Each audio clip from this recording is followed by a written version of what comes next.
show it to you. The detailed thing we can do it later when we go back to the board, right? So I'll just show you how teachers can create their lessons. What the teachers can do is, of course, like what I said earlier, they can plan their units, when to teach what during the year, and then they go to prepare a lesson.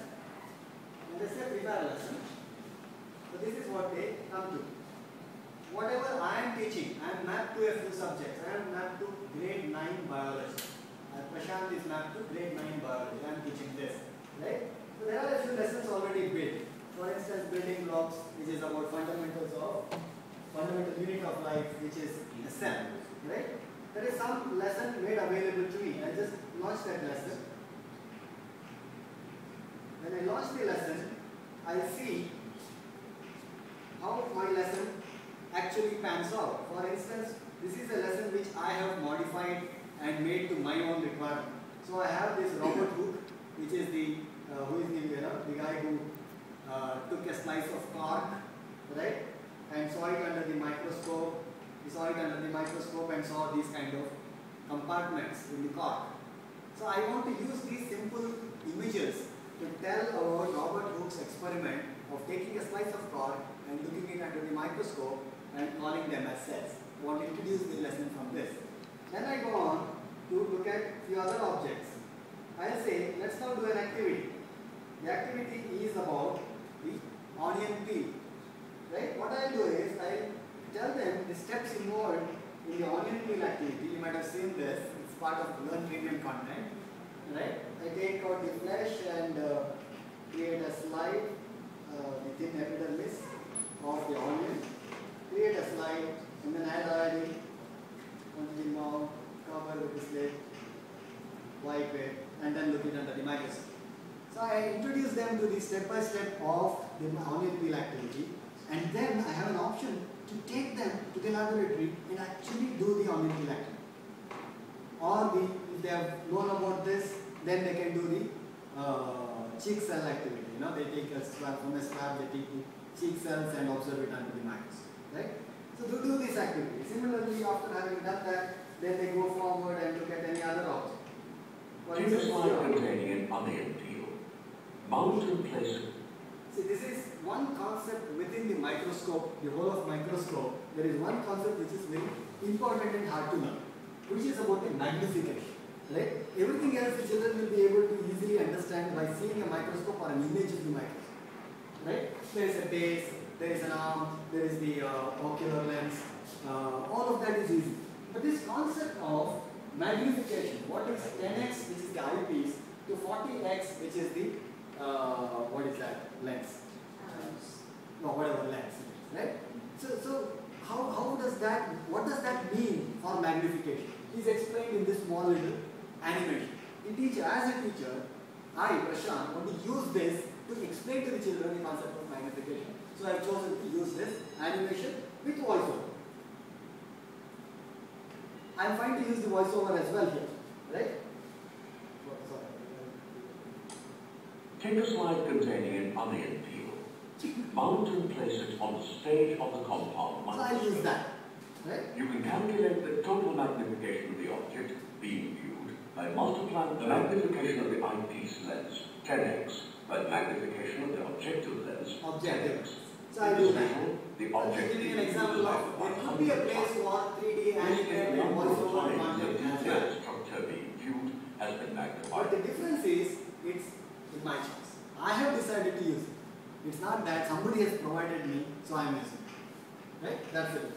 Similarly, parts of the microscope, I have this object here, which I can talk about with children. Then I can go forward and see how a plant cell looks like. I have a beautiful image here. For this, I don't want to use the voiceover. I'll just block the voiceover, but still go through the other object. Right? So there is this leaf plant cell I want to see. So I blocked out the voiceover. I am explaining. See, this is the leaf. Now let us take a slice of the leaf and then look at the actual cell. This is how the cell looks like. So these are the parts. Okay, I can do all of that. Right? And now there are all the various parts explained in this image of cell. So I use this and say, okay, this is the nucleus, here is the actual plant cell. We looked at the entire cross section of the leaf, now here is the self.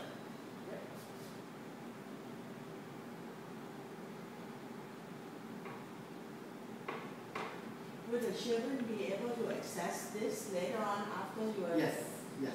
And that's in the control of the teacher. If the teacher do not want them to access and get confused or whatever, she can control it. But ideally, she allows whatever happened in the classroom be available for her, for their children. Okay. So this is how it goes. Now,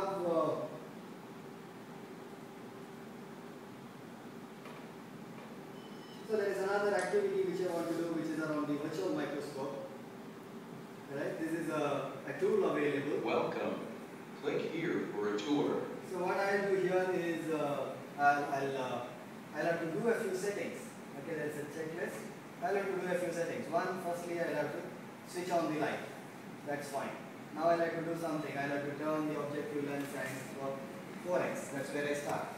Right? Then I'll have to change the ocular lenses. That's for which I'll have to switch views and change the ocular lenses and settings.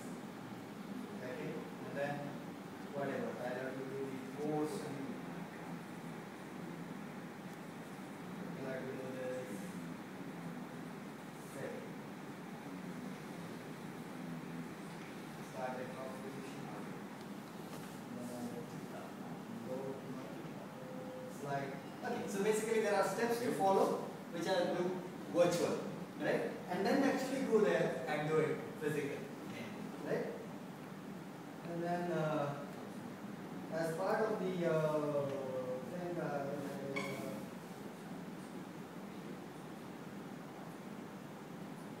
I don't have. I thought I had a test here. I don't have a test. That's okay. Right? I can also have a test as part of my lesson, right? If I have a test, that test plays out here on the screen. Few things can happen. One, when it is a test, let's say microscope parts, I had a test. Let me just pull out if there is a test available.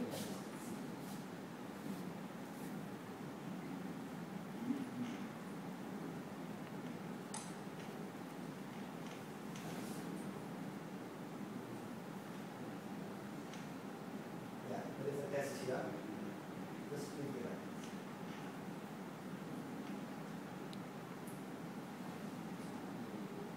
Okay, this is the test on microscope parts, right? Here is the test. Identify the part B in the image of the microscope below. This is microscope here. What is part B? I have to identify, for which I have three options here. What is B? Is it the objective lens or the eyepiece or the slide? Right? This question comes up. I have an option of asking the class, which is all seeing the screen, and saying, you tell me what it is. Or I can say, Sopita, you tell me what is the answer. Or if each child has a device, which is the plan in Thailand, right? That's what you are trying. Everybody has a device.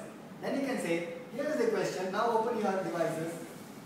I have one click of the button here, I can push the test to this class, which is already there. I can show it to you when we get back there. One push of the button, one click, the children will get access to that device. The test is on their device, they take their test. 5 questions here, they finish the 5 questions. When they are actually taking that test, when the children are taking the test, whatever is happening, the progress is reflected on the screen here, on the big screen. They say 30 children, 25 have completed. Okay, now all the 30 have completed. Status comes up there. Once they submitted, the results are up there in a graphical way.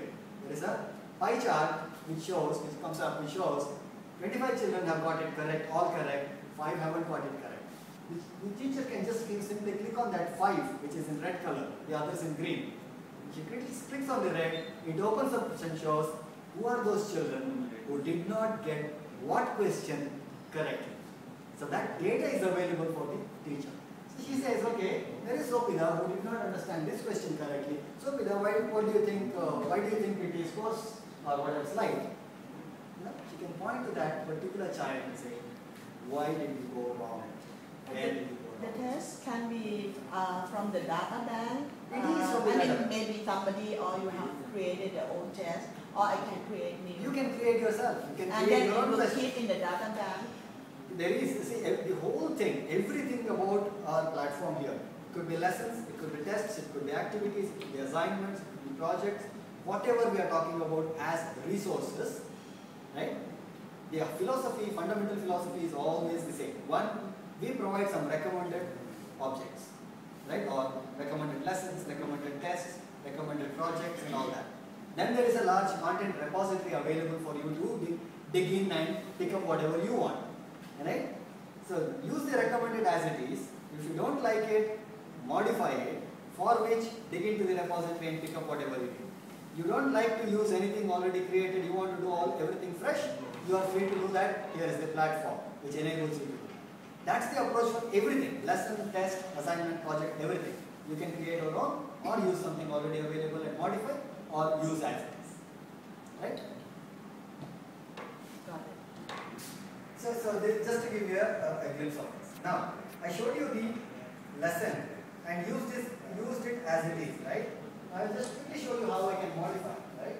This was the lesson I did. I previewed it and we saw the lesson. Now I edit it. The moment I edit, so this is the lesson name and the description. I say next. Okay. Here are the stages of that lesson. There is an opening of the lesson for which I have given a description. Start with history of the discovery of cells by Robert Hooke, with images of Robert Hooke, his board, his microscope, and what he saw. Explain the size of cork under microscope.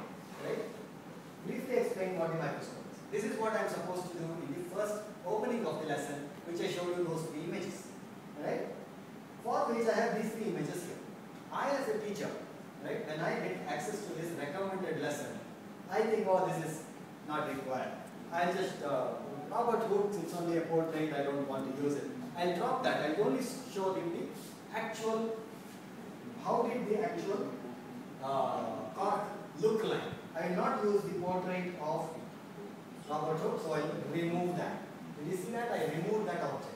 I will say I will also not use the Robert Hooke's microscope, but I will use only the image of what he saw under the microscope. Right? So I modify it. Now I will say, instead of doing all this, I will say with images of, I will remove this. Of what?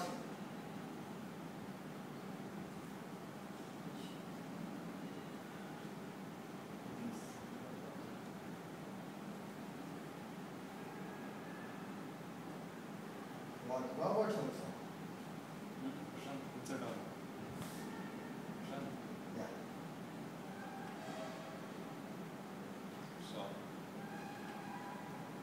Explain this lesson. So I modify the instructions as well. So it's my lesson now. I have made it to my convenience, right? So similarly, next I go into the stage 1 of the development of the lesson. So I see an onion peel experiment here. I think it's insufficient. I want something more. So I go into the repository. Here is the repository of more objects. There are 38 more teaching objects available for me. So what I do is, from the 38, I want to filter. I say, okay, I want only flash files. So it came down to 13 now. Right, from the 38. Now I will say, I want those which meet the requirement of visual multiple intelligence. Right? So there are 9 of them. From out of 13, 9 follow the visual multiple intelligence. So with this, I actually filter down and say, what can I use? So I say, okay, for this, I use this particular object. Okay, I made a decision of using this object. So for which I can actually preview it. Okay. After I previewed it, I this is something what I like. I'll say add. Once I added it, it comes in here. Now I want this to be the first one, not this. So I will reorder it the way I want it. Right? Then I will say, I'll go to the next stage, whatever, do all such, changes, whatever. I want, let's say, I want to add a worksheet here. I'll pick up a worksheet and add it here, and then I'll find this save. I'll go to next one, which is preview. Sean, the resources, one of the resource type is also open page. I'll come to it. Yeah, good, thanks. Right? This is how I keep changing. Now, the resources for this, where does it come from? Multiple sources. One, the resources are made available as a content repository. ExcelSoft makes available about 75,000 objects now from various sources, right? That's what is available. Different kinds of sources. Now, first, sort of port of call for me as a teacher when I want to find a is this repository. Let's say I didn't find the kind of object I wanted. I searched on the internet, I found something interesting. So I can bring that into the repository and keep growing the repository. I bring in a web link into my repository. Or I created my own PowerPoint. Or I created a video, I shot a video like how Dr. Chiti is doing now. Right? That's available, a video is available now. I can bring that into the repository. I can keep enhancing the repository with AI. Right? So that over a period of time, the content available with the school can be enormous actually. When lots of teachers keep adding their own content and what they looked at as web links on the internet, it only keeps growing. Right? You'll have a huge data bank of content available in the schools. Right? Another type of the content could be like what Ajay Vasu said, it's the open page. We call it iBook in this version here, we call it the iBook. So what I can do is I can go into the iBook. I look at the iBook, okay, here is the book. I'll take up the same object, the fundamental unit of life. And here is the textbook which is used by the children in the classroom. This is the regular textbook they use. Right? They have it in front of them. So I take the same book here. Doesn't look great though, the book is not great anyway. Right? So now I'll take a one-page view and start explaining to the children. Right? I'll explain from here. Now, I have those objects in my lesson, right? I have another option of doing this. I can add a hotspot. I could have done it earlier as well before I came into the classroom. And say I click on this part here, now it goes into my content repository. So I was talking about the microscope there. So I'll go into this particular chapter and I have these objects here. I look for, or I'll search simply for microscope.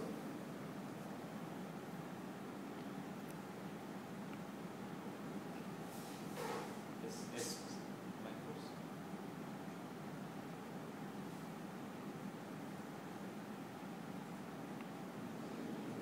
Can't see.